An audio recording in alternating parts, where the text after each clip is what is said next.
ready to go. Oh, shoot. Hello, my name is David Osman, and I'm here for a follow-up interview that's been more specifically directed towards the previous answers we got in the last interview. So this interview is going to be more about AI and customer connection and stuff like that. We also have an extra question in here for you. So first off, I was wondering, how does AI help segment and focus on our target audience instead of broadly assuming interest? Well, because the first thing, the way it works is when you, it helps you define who your target audience really is, and even define the target persona of that individual that best represents your target audience. So that you got to do that step first before you even do anything else. So if you create 4 sides, your problem you're solving, your solution, your target audience, and your target persona, the person you're solving it for, then those 4 sides become the framework, the foundation of how you use AI after that. After that, you can create websites, email campaigns, marketing, social media, all of that. Now you may add a few things to the sides like competitor stuff and maybe a few other features and benefits for the solution, but if you start with those 4 sides, you're going to get 80-90% there with AI. It's kind of the secret I learned over the last 2 years of working with it. What were those 4 slides again? Problem, with the root cause of the problem. Okay. Solution, just a really simple explanation. Your target audience, and then the target persona, which is your individual kind of typical customer, their background, their goals, their behaviors, their frustrations, all of that. And if you get all that laid out, then AI is really, really good at customizing for that target persona. Okay, thank you so much. Number 2 is, what are some AI tools, techniques, or advertising methods for improving youth engagement while still being able to draw in other audiences? Well, I think the question kind of has a problem in it. Okay, and the problem is you got to be really focused on the youth if you're going to focus on the youth, and then you got to have other campaigns targeted toward people that are not in that target audience. So you can do some fun things that are get younger people, excited about, and then adults start enjoying it too. But you really got to create pretty specific stuff for them, and you got to go to the platforms that use it.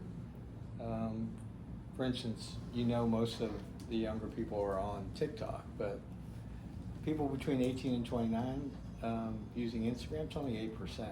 So you got to find where they are and put your ads on those platforms and make them relevant to that stuff. So you have to be just really careful about how you do, but you can't try to be. If you're going to focus on the youth, focus on the youth. If you're going to focus on other age groups, focus on them. Get really personalized. And using your target persona will help you do that.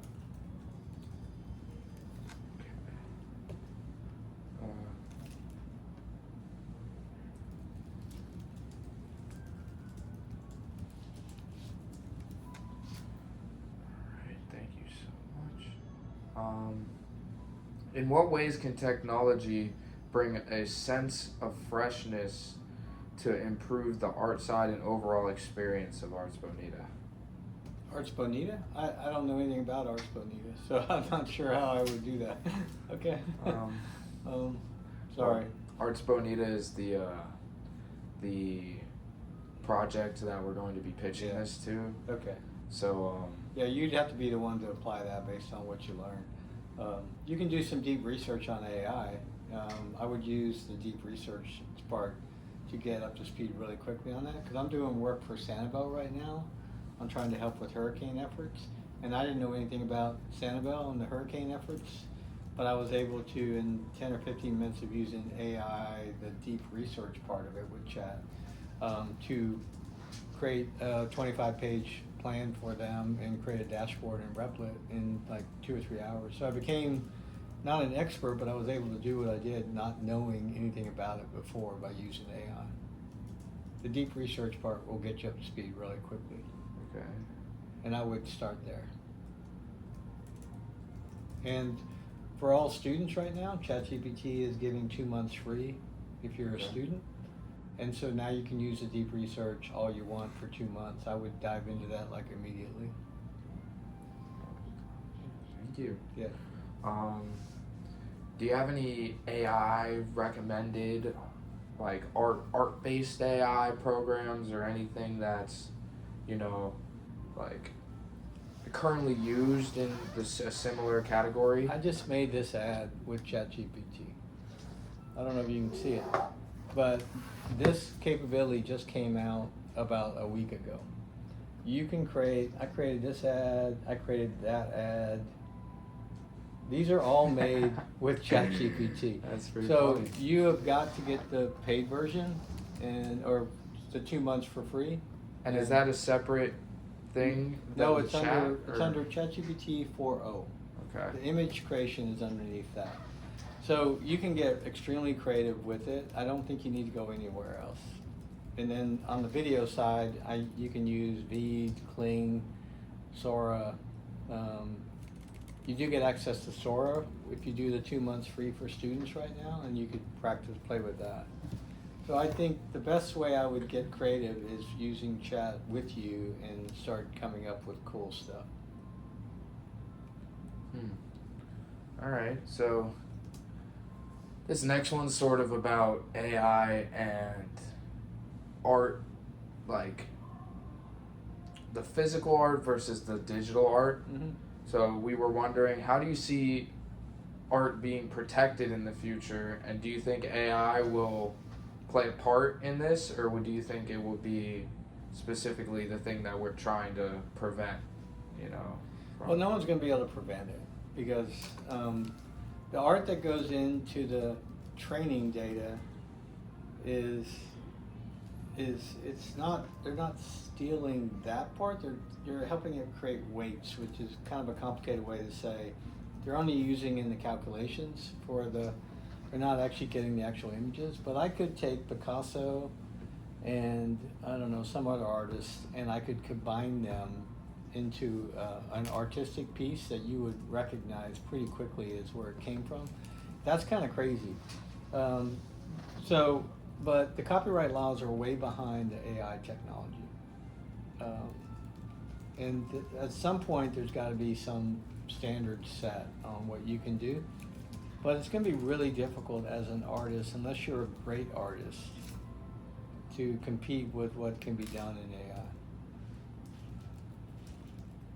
If you're an average artist, it's just like anything else. If you're average, AI is probably going to be better than you. Okay. If you're really, really good right now, and you bring a human experience to it, then I think you'll be great. Some emotion. Yes, some real human. The human part is still going to be really important. Is there a way we can teach Arts Bonita to use AI so they can branch out on their own to make their own marketing projects? Well, I think there are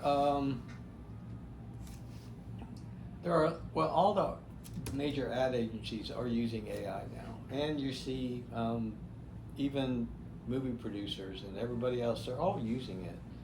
I think what has to be done is you have to train Bonita Arts on what the capabilities are and what the limitations are. And they need to do that no matter what they do. They need to get up to speed as quickly as possible on this, so they're not just hearing what's in the news and coming up with stuff or reacting to it. They need to actually really use it, make it a part of what they're doing for marketing their AI, their arts. But they also have to, and these are the ones that are going to be really challenged to, how do we keep the human part and incorporate AI into the process? Okay? But they have to start.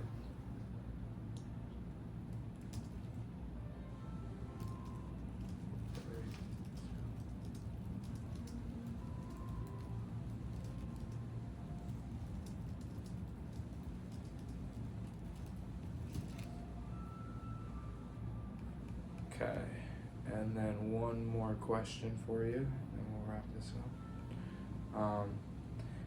Has there been a beneficiary source of marketing that you have used, and are there different types of marketing for different scales of companies?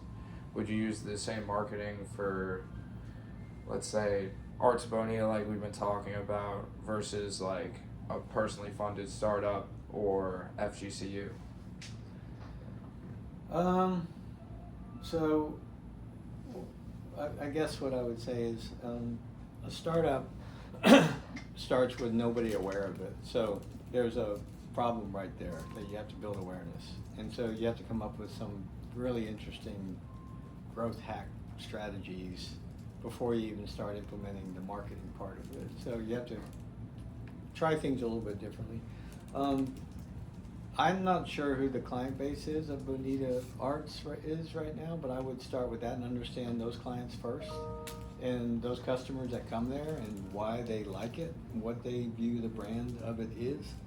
And I would start there. I would get a lot of information from the current clients and customers that come by, either in reviews or surveys or whatever, because there you have it's a really huge resource of data that you can get.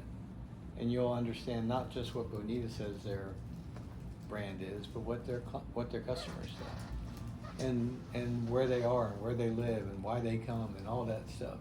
So I would start there and do the research before I would even start a marketing campaign.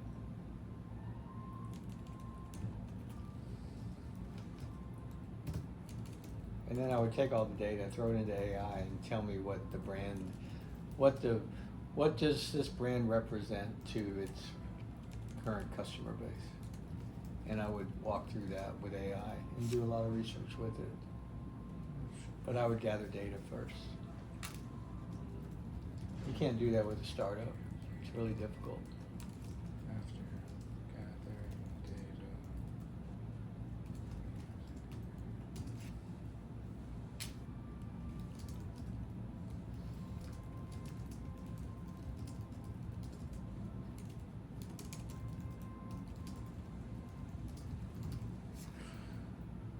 All right, I think that's